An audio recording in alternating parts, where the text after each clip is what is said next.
but it's also fundamentally kind of a political project. It's a project to change the world, a point that Marx made in his famous thesis on Feuerbach. So as I say, social theory is different from social sciences because on the one hand it seeks to be transdisciplinary, that it believes that you can't understand wealth apart from power and neither apart from the social, and on the other hand believe in human freedom, that God or genes don't control us fundamentally, and because of that, it's possible to create or reconstruct society in a democratic fashion. Now, I have been working on a book called The Consolation of Social Theory for many years now, and what I'm trying to do is to point out the limits of classical social theory, or the legacy of classical social theory, and how we can refashion it for our age of globalization.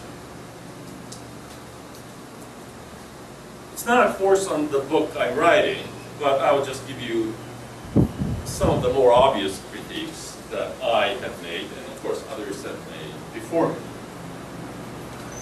The first major one, that will be the topic of this course, is its actually a horrible flaw that it's deeply ethnocentric. Eurocentric in particular, but it's very ethnocentric. It bears the stamp of the place and the time in which people thought about things. Second flaw, which I also talk about in this book, is essentialism. That after realizing that society is an object, people took the objectness or objecthood of society much too seriously. It turns out society is not a coherent entity. It's actually full of differences, connections, changes, and heterogeneity. The third, slightly less important critique is that social theory ceased to be an ambitious project that it once was, that it became pain by discipline wherever you went in political science, sociology, or economics, to try to play the professional game and thereby prevent people from understanding totality that people are interested in. These are slightly more philosophical. I think the notion of causality that social theorists in the 19th century and their successor in the 20th century were way too simplistic. They had what I think was Newtonian, deterministic understanding of causality. And in so doing, very often social theory ignored the complexity that was fundamental in understanding the way people live. And finally, in spite of the fact that social theory began consciously as a value-laden endeavor, because it's embarrassing to talk about value commitments, people actually have given up on that part and pretend to be a scientist who is neutral and objective. Now, as I mentioned before, the modern social sciences, so if you go to this university or any other university, we see the same kind of departments in the social sciences. And essentially, they originate in the very late 19th century, mid to late 19th century. Economics emerges as a place to study market money. Political science becomes the field that studies power and government. Sociology studies the rest, the social, family, crime, things of that sort. Anthropology emerges to study non-modern or non-Western societies. And then there are two disciplines that study these things more abstractly. Geography, study of space; history, study of time for the past.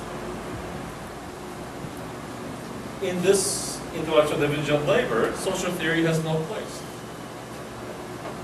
And it's not surprising that if you actually study the history of sociology, it's not surprising in retrospect why the theorists we read today were actually completely ignored for much of 20th century.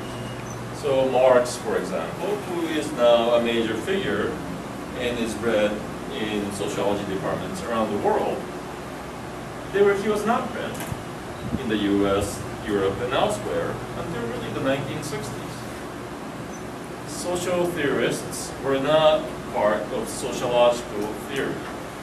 They were read a bit, and if you ever should have time and go to the library and find really old books on history of sociological thought, what's really fascinating is that until 50s and 60s, there was just a whole series of names. If you read a book by Sorokin or Merton, it's just a series of names. And if you took history of social thought or sociological theory course 60 years ago, you would have just learned a series of authors and their ideas.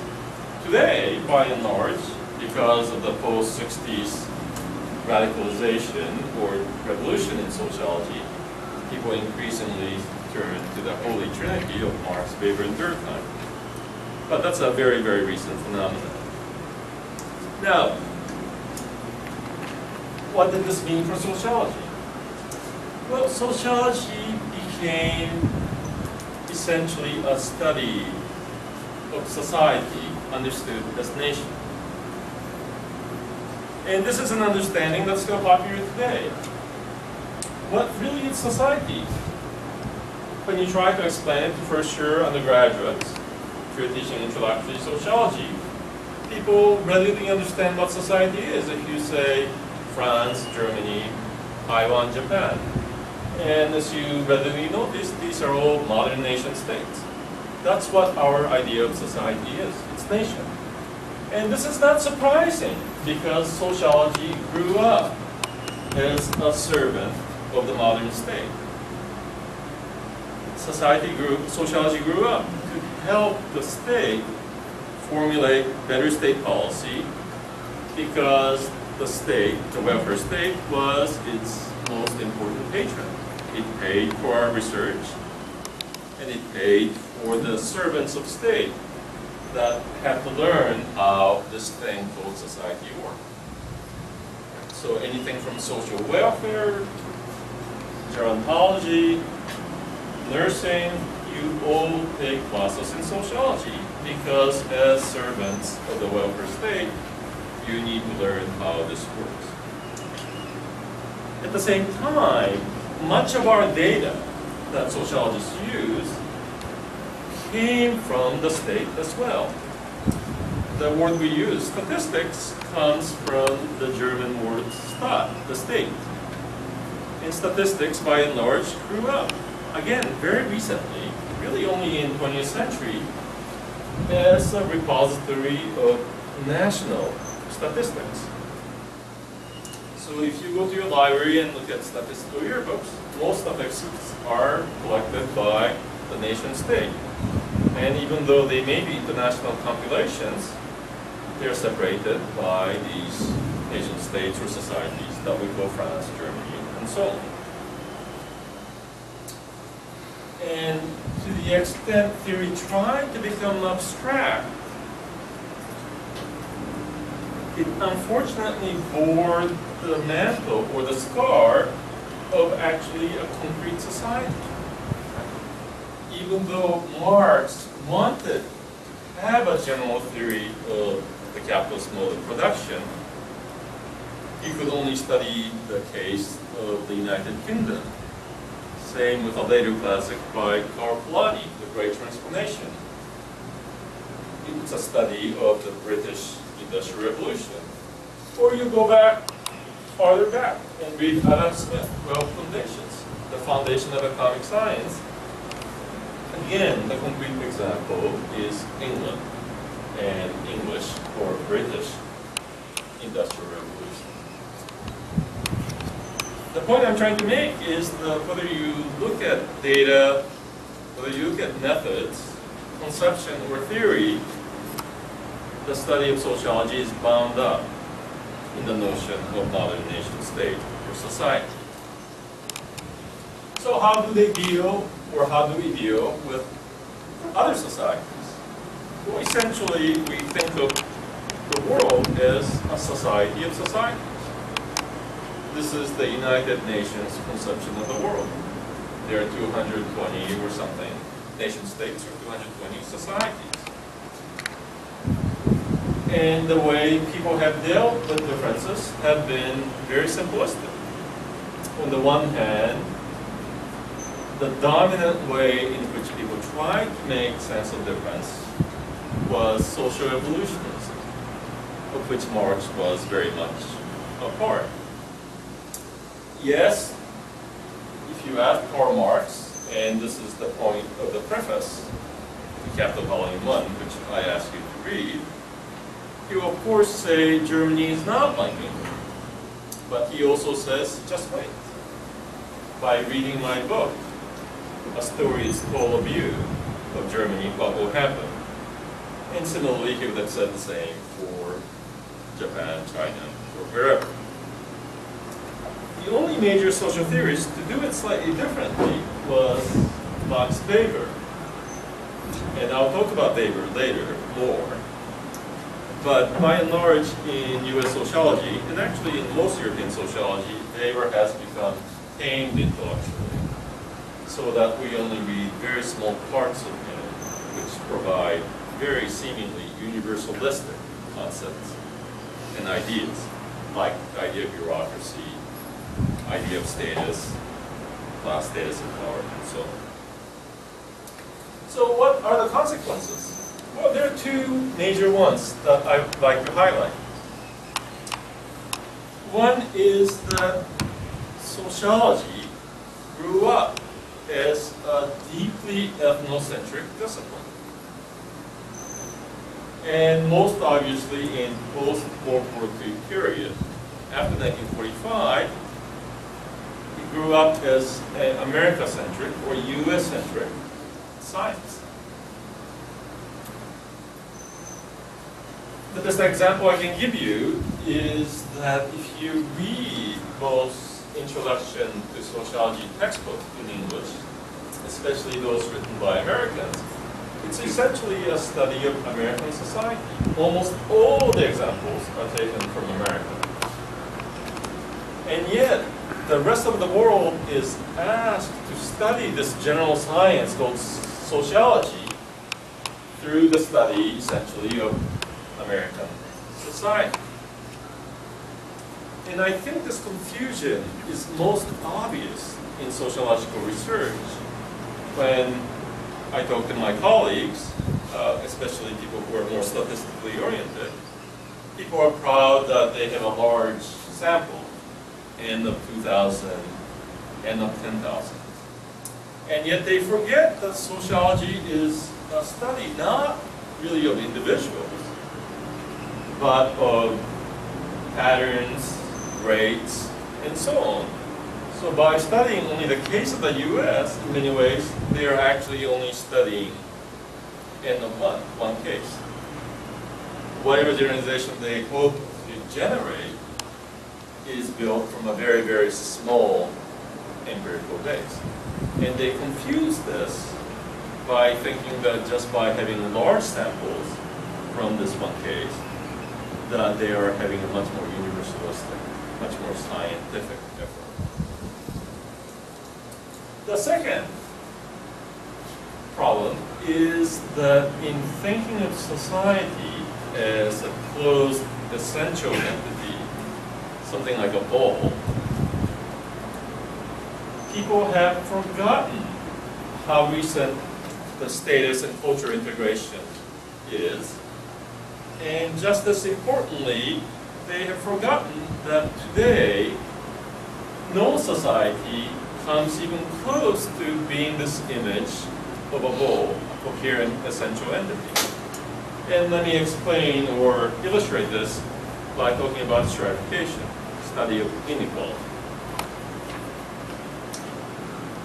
I mean, of course, it's wonderful that American sociologists and European and Asian as well have contributed greatly to understanding the nature of inequality and mobility.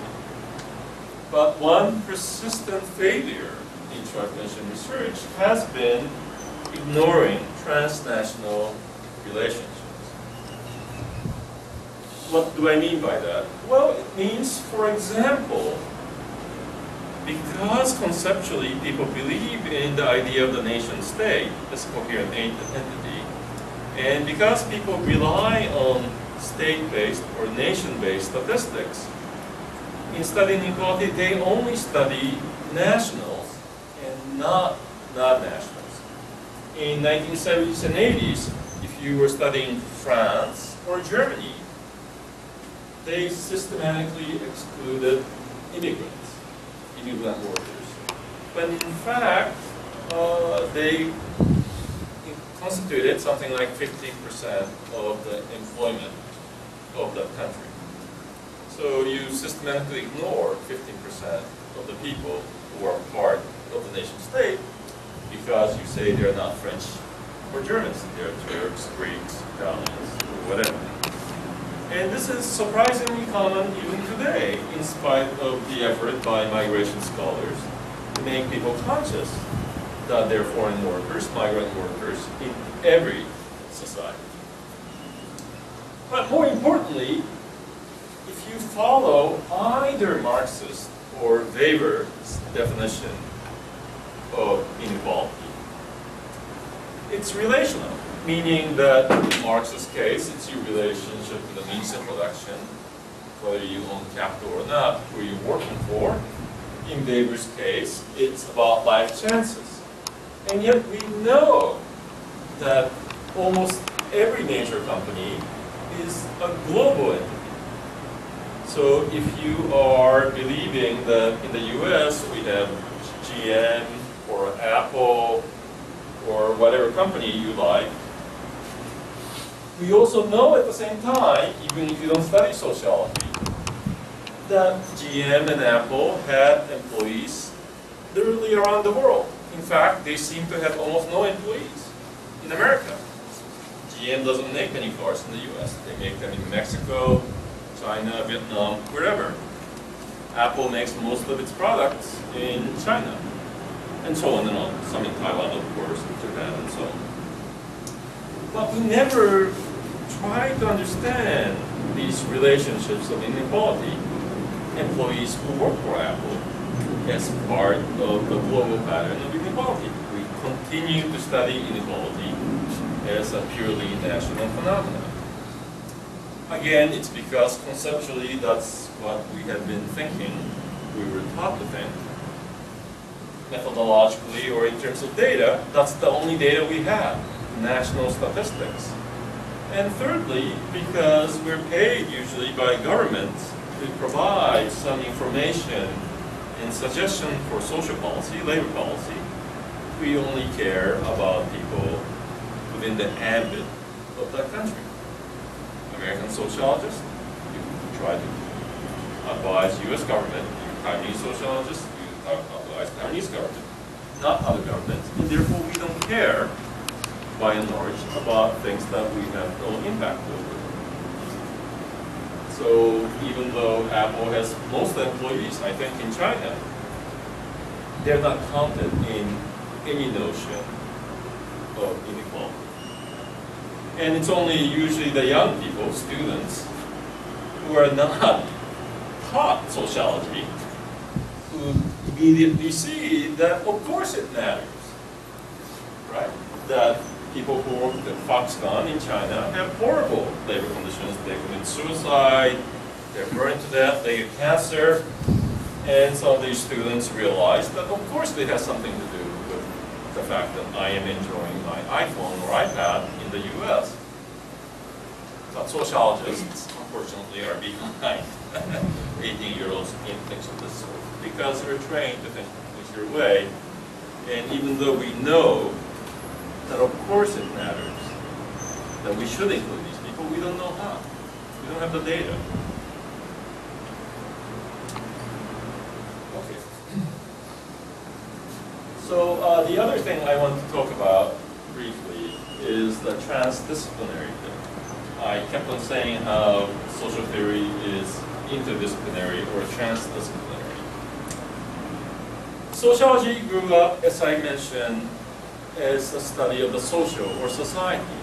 And in so doing, especially in its first 100 years or so, sociologists ignored things like power, politics, things like money and markets, corporations, things like science, technology, environment.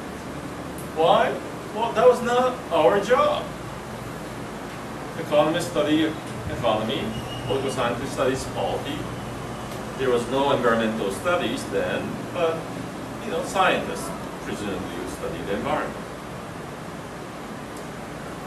This, of course, went against the promise of sociology as the queen of the social sciences. Whether you look at Comte or Parsons, they tried to make sociology the head or the integrated social science.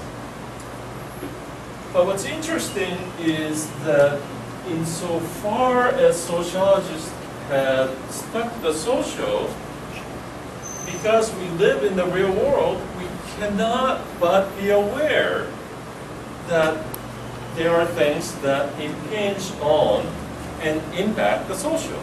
We cannot but believe that corporations, money, and markets have profound impact, whether you study the family, inequality, crime, whatever. You cannot but notice that politics, social policy have huge impact. And you can even notice that technology obviously have huge impact on friendships, how we meet girlfriends or boyfriends, how groups form, how crimes are committed. So what happens, in fact, is that we smuggle in other disciplines. So over time, what happens to sociology, and actually every social science discipline, is that it tries to cover areas that had not been covered because they seem really important. So in sociology, we have economic sociology as a very important subfield now, because it's hard to deny, if you look at the world, that economy is very important. We have political sociology because politics seems really important. We have science and technology studies because they seem really important. So in effect, what happens is, even though sociology is supposed to be the study of the social, it smuggles in and over time legitimates these disparate areas of inquiry. So over time, sociologists cover everything. There are sociologists who study economy, sociologists who study the environment. There are sociologists who study animals. They study everything. But interestingly, this happens in almost every social science discipline. So economists, even though they were very happy with their theory for a long time, begin to see that sociology, social networks, groups, culture, they're all very important. They begin to see that psychology is very important. And so they begin to do experiments. Right? And political scientists do. They have political psychology, they have political sociology, they do a lot of economics. And so every social science discipline, in spite of the premise that they were built on, which is intellectual division of labor, begin to cover all the areas of the world in which we live. And so all the social science disciplines begin to look alike over time. Of course, there are obvious differences, but in substance, in terms of what they cover intellectually, they begin to cover all the same things. And this is because of what I think of as kind of a fundamental flaw of disciplinary knowledge. I mean, I don't want to dismiss everything about disciplinary knowledge. There are very good things that happen in all the social science disciplines. But what I'm trying to suggest is there's a mindset that's fundamental to most social science discipline, in which people believe that it's an ever-receding frontier. Professor Koch, I think like Star Trek, he said, but you begin to explore newer territories, new worlds. And this is a model based on the natural sciences. Right? Because natural scientists, especially physicists and increasingly biologists, have been very good at turning their knowledge into technology, the idea that we can do everything and do new things, have innovations, seem like a wonderful idea. However, as far as I know, there have been no such successes in the social sciences. We have never been able to build magic bullets. We've never been able to build nuclear weapons, right? Invent aspirin or penicillin, reproductive technology, whatever. And yet, we act as though we will do this one day. We act as though we can make predictions, that we can create social technologies. There is a thought experiment you might consider doing. ASR is American Sociological Review. AJS is American Journal of Sociology. These are the two most prestigious journals in sociology in the US, and I would suggest probably in the world. Every sociologist wants to publish eventually in these two top journals. And yet, if you should read every single article in AJS and ASR, let's say you read very, very fast, and you're very, very smart, you're like a good computer. You can read quickly, you can process things quickly. I wonder how much you would know. I haven't read every single article, but I can tell you that I have never met a major policymaker who reads them.